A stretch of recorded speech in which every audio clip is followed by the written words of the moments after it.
A very good morning and with wishes for a very happy Diwali, I, Aishwarya Kapoor, welcome you all to today's edition of Breakfast News on Rajya Sabha television. And here are the top stories. US describes India as reliable partner at world stage, calls China predatory rule breaker. Secretary of State Rex Tillerson's major India policy speech. Chinese President Xi Jinping calls for building a community of a shared destiny, emphasizes that China will never see hegemony or expansion.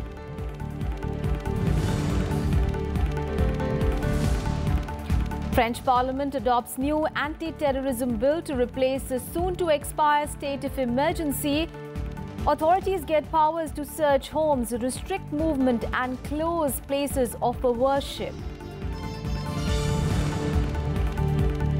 India to face Malaysia at the ongoing Asia Cup hockey tournament in Dhaka. Winner of the tournament to qualify for 2018 World Cup.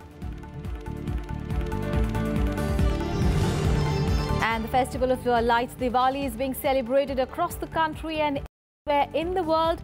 President, Vice President and Prime Minister extend greetings.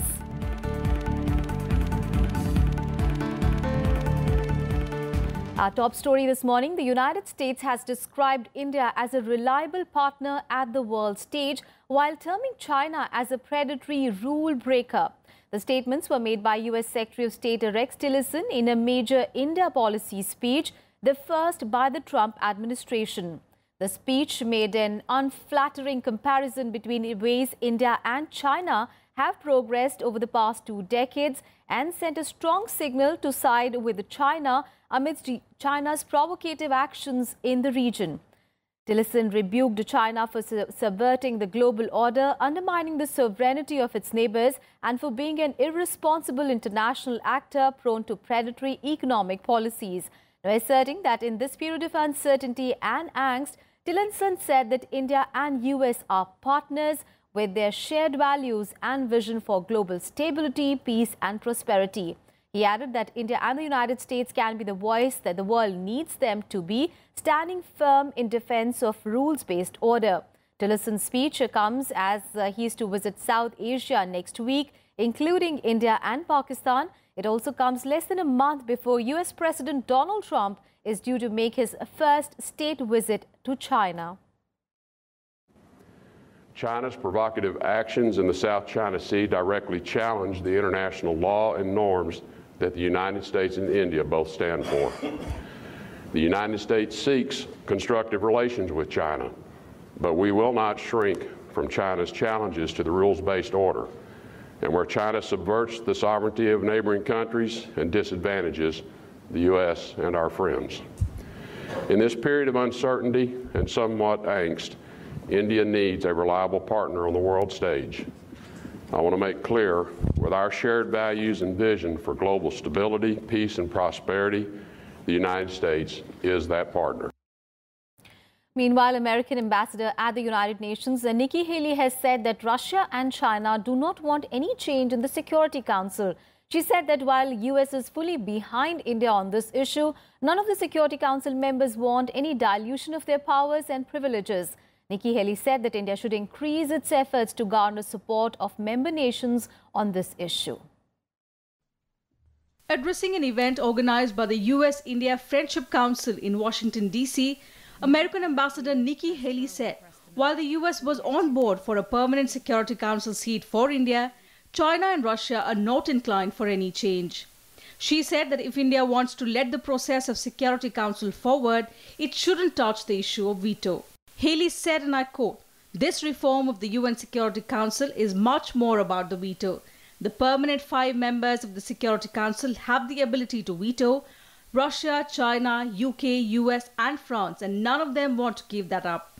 So the key to getting India on the Security Council would have to be not to touch the veto," unquote. This was the first time that any permanent member of the Security Council was raising doubts over another member's intentions. But the fact remains that at the last India-Russia summit in Goa, Russia clearly supported India's bid for a permanent membership at the UN Security Council. Even China hasn't opposed India's candidature openly. For India, G4 members, Germany, Brazil and Japan have always said they want equal status, rights and privileges as old permanent members. Akhilesh Suman's report for Rajya Sabha TV.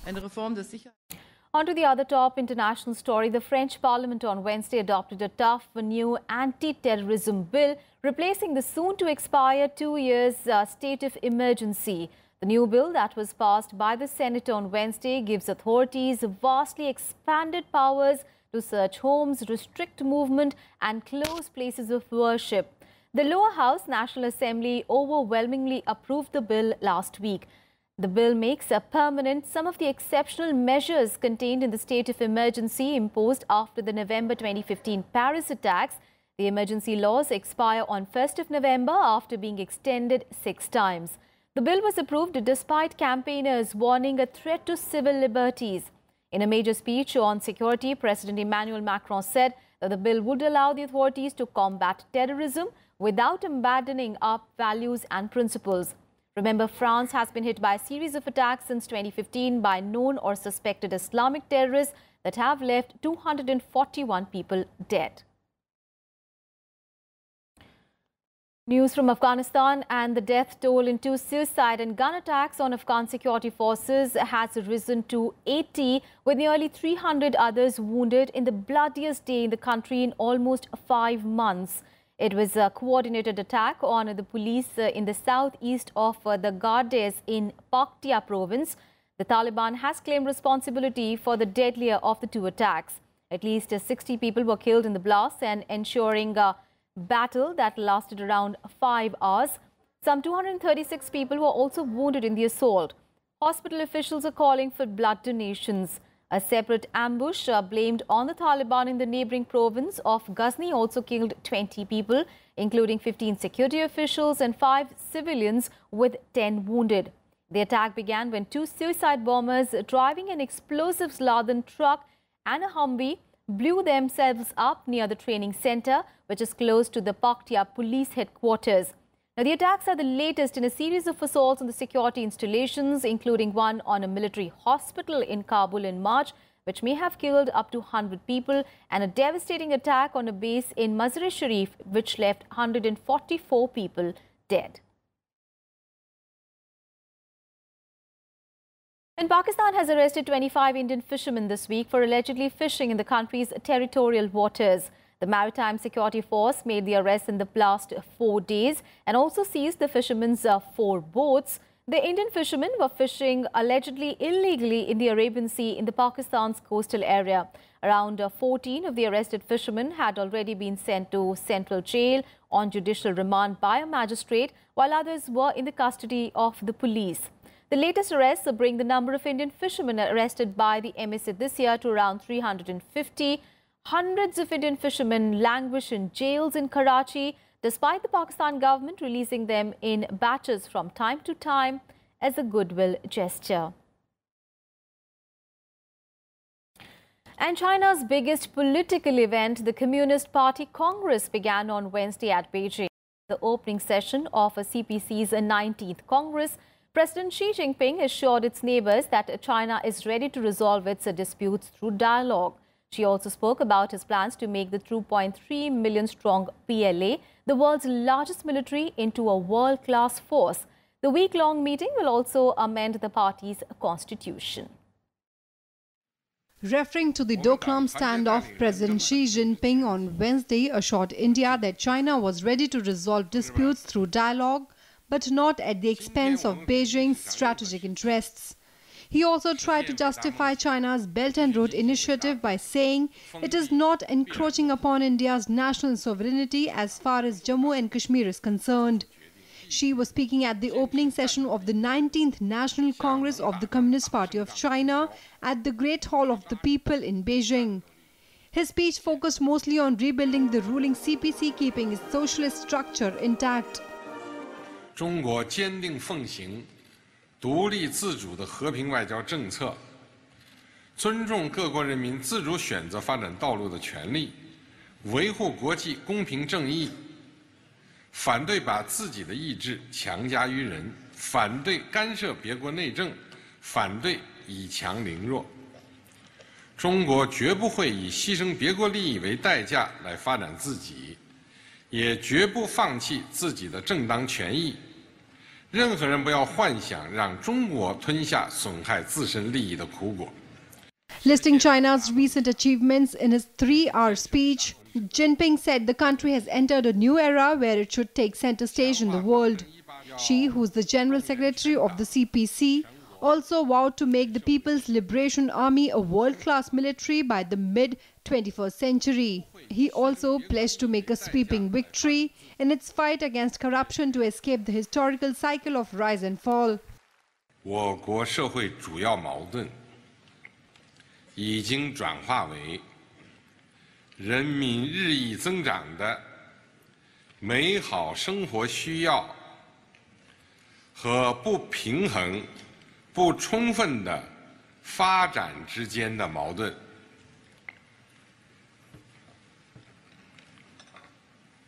我国稳定解决了10几亿人的温饱问题，总体上实现小康。不久将全面建成小康社会。 The Congress, which takes place once every 5 years, will end next Tuesday. The closed-door summit determines who rules China and the country's direction for the next term. President Xi, who became China's leader in 2012, is widely expected to remain as the chief of the ruling party. The party is also expected to unveil new members of the country's top decision-making body, the Politburo Standing Committee. Nearly 3,000 delegates are attending the event, which is taking place under tight security. With inputs from Akhilesh Suman, Bureau Report, Rajya Sabha TV. Now, news from Jammu and Kashmir, where 2 fresh instances of ceasefire violations were reported yesterday. Pakistani troops resorted to unprovoked heavy firing in Poonch and Rajouri districts, injuring at least 7 civilians. The Indian Army retaliated strongly to the cross-border firing that came barely a week after Pakistan's army said that his country desires peaceful relations with India. Over half a dozen people were injured in unprovoked heavy firing by Pakistani troops in Kashmir on Wednesday. The Pakistani Rangers fired heavy mortar shells at various places along the line of control in Rajouri and Poonch districts. Indian forward posts and civilian hamlets in Balakot, Basuni, Sandot and Manjakot areas were targeted. सुबह 7 बजे से shelling हो रही है। बहुत ज़्यादा लोगों को नुकसान हुआ है लोगों का, और 5-6 आदमी इंजर्ड हुए हैं, और एक सीरियस था जिसको डॉक्टर साहब ने रेफ़र कर दिया राजौरी में। और बाकी जो हालात इस वक्त भी जो है, ये देखो सामने अभी गोले पड़ रहे हैं, तो लोग बहुत परेशान हैं। इनको बैंकर दिए जाएं कहीं, और एम्बुलेंसें इधर और दी जाएं, क्योंकि जब 5-6 पे आ जाते हैं इंजर्ड तो उनको भेजना बड़ा मुश्किल हो जाता है इनके लिए। लगातार शेलिंग इस वक्त भी चल रही है, जिसमें बालाकोट, दराटी, बसूनी, सासुता, सोहाला, पंजनी और इस त्रिकुंडी गली तक लगातार इस वक्त तक फायरिंग बदस्तूर जारी है। हमारे ज़िले के मंजाकोट सेक्टर में और पुंछ ज़िले के बालाकोट सेक्टर में फायरिंग की जो वारदात हुई है। रेस्क्यू टीम्स या फर्स्ट एड की जो टीम्स हैं वो इलाके में मौजूद हैं, और जो ही कोई ऐसी ज़रूरत पड़ती है तो वो एकदम से रिस्पांस या रिएक्ट करते हैं। In a separate incident in Pahalgam area, 4 people were injured when security forces fired on a mob following an alleged braid chopping incident. Amid the spurt in violent incidents, Chief Minister Mehbooba Mufti met Home Minister Rajnath Singh in New Delhi. At the 30-minute meeting, Mufti briefed the Home Minister about the prevailing situation and the steps taken to maintain peace in the state. Rajnath Singh assured the Chief Minister of all central assistance to her government in maintaining peace in Jammu and Kashmir. Bureau Report, Rajya Sabha TV. On to some other news now. The Standing Committee of Parliament on External Affairs on Wednesday prominently discussed the Doklam issue. A committee headed by Congress MP Shashi Tharoor had asked the Foreign Secretary S. Jaishankar to give an explanation about the recent standoff with China on Doklam issue.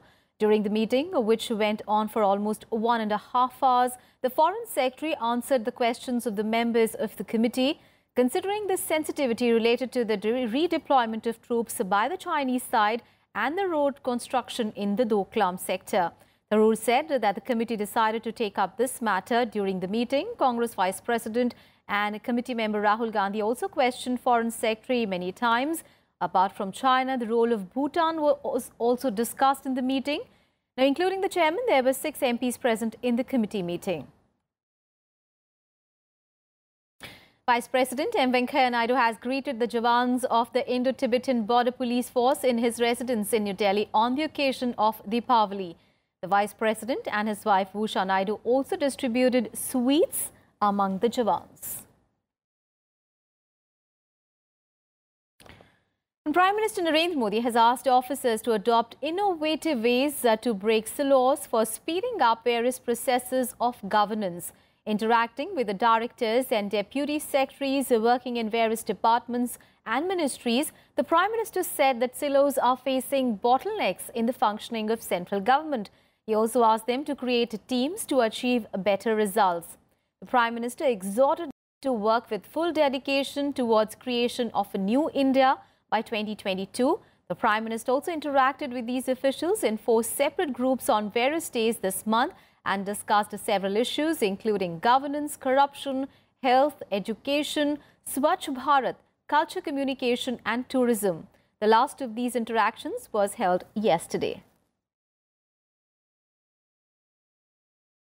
And in Breakfast News, we'll take a very short break. We'll be right back. Stay tuned.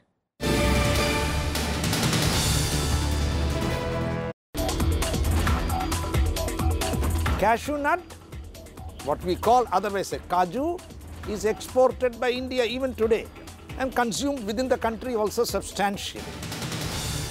I'm talking about the liquid from the shell, which is very harmful, very corrosive.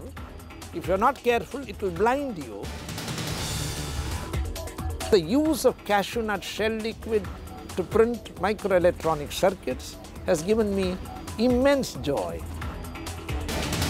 Watch Eureka with Dr. S.V. Ishwaran, Emeritus Professor, Regional Centre for Biotechnology, Faridabad, only on Rajya Sabha TV.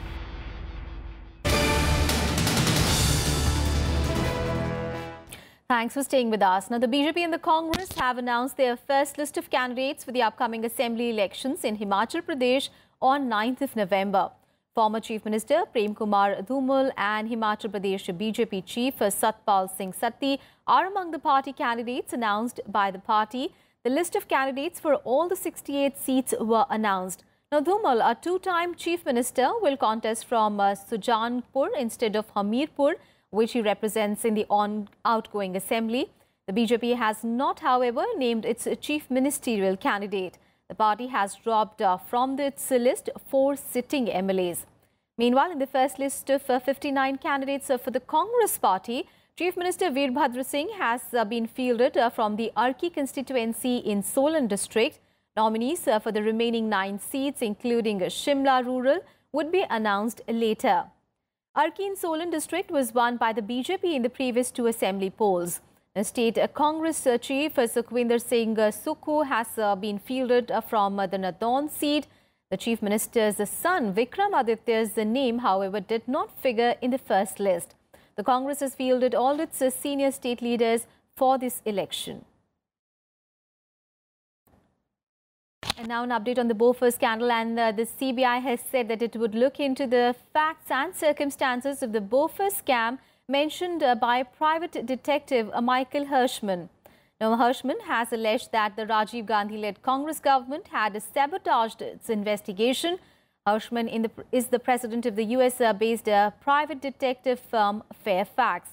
Now, Hirschman, who was in India last week to address a conference of private detectives, also alleged that the bribe money of the Bofors gun scandal had been parked in the Swiss account. In his interviews, Hirschman has expressed his willingness to testify and help the Indian agencies on the 64 crore rupees Bofors gun payoff scandal, but the effort has to be a credible one. That's what he said.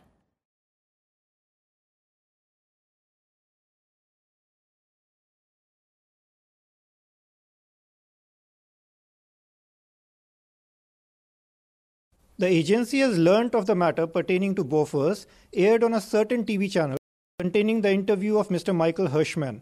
Facts and circumstances as mentioned in the interview will be looked into as per due process by the CBI. And on to our special report. India is facing a twin problem of undernutrition and also overnutrition.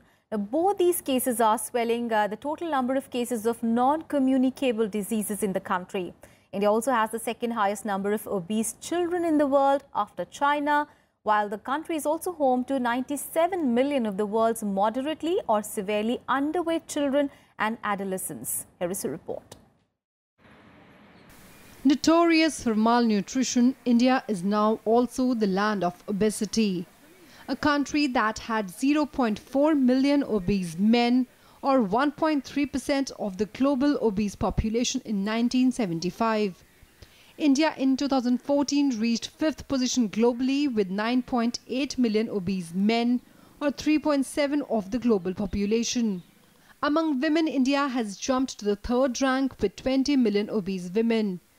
Both underweight and obesity are well-known causes of fatality. Invested adequately in developing a robust health system which can deliver easily accessible and affordable services to everybody. And even the money we have invested, we have not prioritized correctly in terms of having a strong primary healthcare system both in rural and urban areas. However, India's hunger situation is worsening, with the country slipping from 97th spot in 2016 to 100th position in the latest global hunger list. India is also home to 97 million of 192 million of the world's moderately or severely underweight children and adolescents. 22.7% of girls and 30.7% of boys in India were moderately or severely underweight in 2016, as compared to 24.4% and 39.3% underweight in 1975. First thing is early registration of pregnancy, identification of high-risk pregnancies. Then if you monitor the weight gain of the mother over the period of pregnancy, if your child is to be 3 kilos or 2.5 kilos, your mother has to gain at least 5 kilos or 6 kilos during. Now, if you find an average mother, she is gaining 2 kilos, 2.5 kilos, so you can clearly identify which are the more vulnerable mothers who are likely to be. And a preventive strategy, as I said, is much better, it is cheaper, it is more focused. Obesity is on the rise because of the sedentary lifestyle, unhealthy diet and eating habits that are becoming increasingly common among urban youngsters. Obesity causes serious health problems. Undernutrition, on the other hand, is increasing the risk factor for death in children under the age of 5. This double burden of providing healthy and balanced nutrition to people is also seen in other middle-income developing countries. The stark nutritional divide is yet another indicator of the unequal growth and development across the country. Kriti Mishra's report for Rajya Sabha TV. An American author, George Saunders, has won Britain's Man Booker Prize for his novel Lincoln in the Bardo, becoming the second U.S. author to win the award. Lincoln in the Bardo is a fictional account of U.S. President Abraham Lincoln burying his young son. It was the first full-length work by Saunders, who was previously best known for his short stories. Saunders was the second American writer in 2 years to win the prize after the rules were 2014 to allow author of any book written in English and published in the UK to compete. Now, his novel is based around 1862, a year into the American Civil War, and is a blend of historical accounts and fiction. The novel has won £50,000 prize. Camilla, the Duchess of Cornwall, presented him the award. And on to sports now. Ace Indian badminton player Saina Nehwal has advanced to the next round in the ongoing Denmark Open at Odense. Saina Nehwal defeated Olympic champion Carolina Marin of Spain 22-20, 21-18. Saina will now have to face Thailand's Netiopan Jindapol or Russia's Kornetskaya in the next round. Meanwhile, in another match, Olympic silver medalist PV Sindhu, however, suffered a defeat from China's Chen Yufei in the opening round. Sindhu lost to world number 10 by 17, 21, 21, 23. And India will face Malaysia in the ongoing Asia Cup hockey tournament at Dhaka today. On Wednesday, India and South Korea ended their match in a 1-all draw. The Koreans took the lead through Jungin Lee's goal, while India took the lead through Gurjant Singh. India had finished the pool stage with an all-win record. Korea, on the other hand, finished second in Pool B behind Malaysia.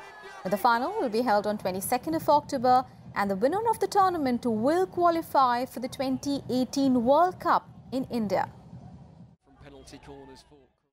And Ghana has advanced to the quarterfinals of the ongoing FIFA Under-17 World Cup at DT Patil Stadium in Navi Mumbai on Wednesday.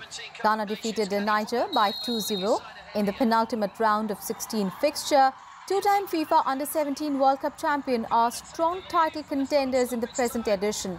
However, Niger has qualified for the last 16 as one of the 4 best third-place teams from the 24 sides across 6 groups. The 7 teams who have booked their berth in the quarterfinals also so far are Germany, the United States, Spain, England, Iran, Mali and Ghana. It was a well-taken penalty. And the nation is celebrating Deepavali today. The national capital is fully decked up for the celebrations. The President, Vice President and Prime Minister have extended their greetings on Deepavali. In his message, President Ramnath Kovind appealed to the people to initiate efforts towards illuminating the lives of all with the joy and prosperity and spreading the light of love and fraternity. He also urged the people to take a resolve to celebrate Deepavali in a clear and pollution-free manner, as well as build a healthy, prosperous and sensitive nation and society. In his message, Vice President M. Venkaiah Naidu said, and I quote him now, "I extend my warm greetings and good wishes to the people of the country on the auspicious occasion of Diwali, the festival of lights. Deepavali signifies the victory of good over evil and encourages us to emulate the noble and virtuous qualities of Lord Ram." Also associated with the Goddess Lakshmi, the harbinger of wealth, grace and prosperity. Deepavali is celebrated on a grand scale, not only in India but all over the world by the people of Indian origin. Deepavali celebrations play an important role in promoting amity and harmony amongst the people. May this festival light up our lives and usher in peace, prosperity and happiness in our lives, unquote. Also in his message, Prime Minister Narendra Modi greeted the people and said that he will celebrate Diwali and with the security forces at the Indo-China.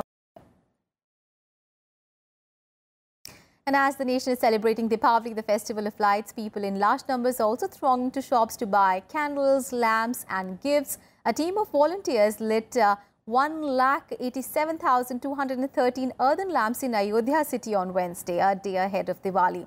Also, Jawans of the Indian Army lit up border in the Poonch sector of Jammu and Kashmir to celebrate the festival of lights, Diwali.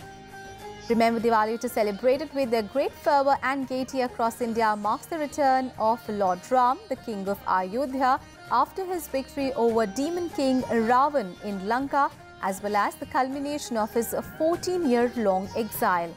Diwali is also celebrated to honour the goddess Lakshmi, the Hindu deity of wealth and prosperity and consort of Lord Vishnu. And with the wishes from me and the entire Rajya Sabha television team for a very happy and prosperous Diwali, we leave you with these visuals. Thanks so much for watching.